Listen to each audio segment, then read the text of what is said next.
And welcome to today's Big Paulie video blog, this second day of January 2012. We begin a new series of blogs for this year. I am Paul Blom in Pinellas Park, Florida. We have some breaking news, local breaking news and local breaking sports news. Raheem Morris, after going 4-12 this year with the Tampa Bay Buccaneers as head coach, has been relieved of his duties, the Glazers have just reported from One Buck Place. Raheem Morris was a very young hire. The Buccaneers had a lot of promise after 2010, going 10-6 and just missing the playoffs. The first time the Tampa Bay Buccaneers had gone with at least 10 wins and had not made the playoffs due to losing out on some tiebreakers. One of the teams they lost out on to was the Green Bay Packers, who went on and won the Super Bowl over Pittsburgh in Super Bowl 45. So now, going into 2011, the Bucs were 4-2 after their first 6 games, and for those of you football widows out there, 4-2 means 4 wins and 2 losses out of 6 games.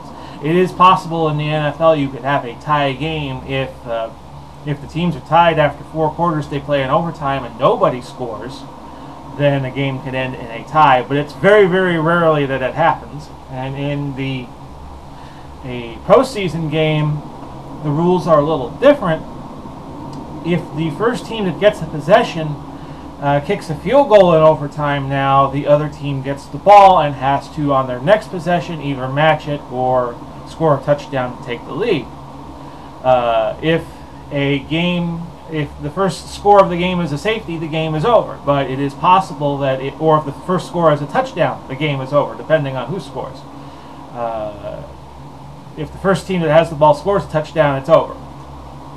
So we have not had an overtime game yet in the playoffs with the new rules, but keep that in mind should that happen over the next few weeks as the playoffs eliminate the 12 entrants into the field down to 1 Super Bowl champion. Now, getting back to Raheem Morris,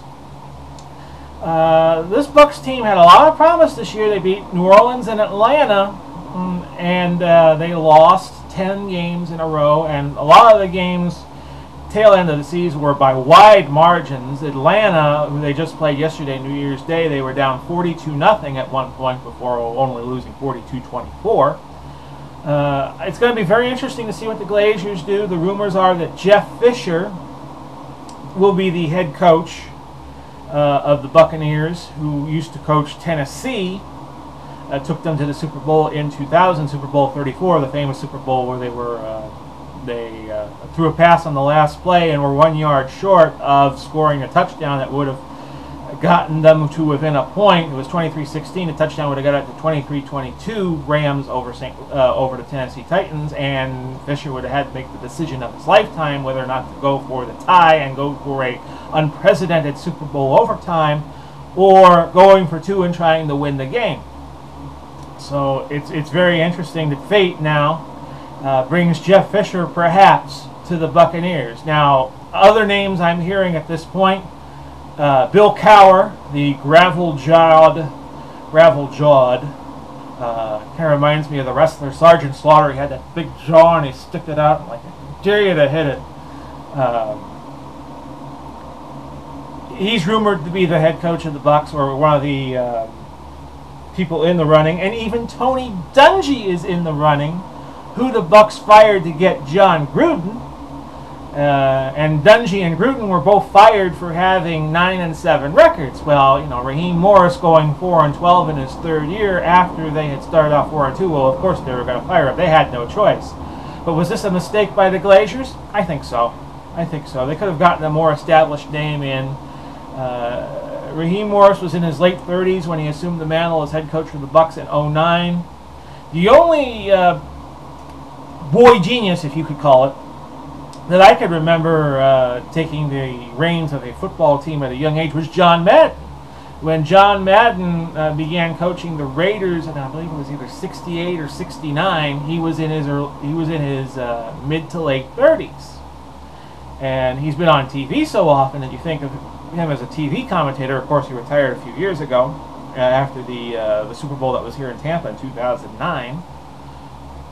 But you don't think of a lot of coaches that have taken the reins this early in their life. Usually a good coach is in his 40s or 50s.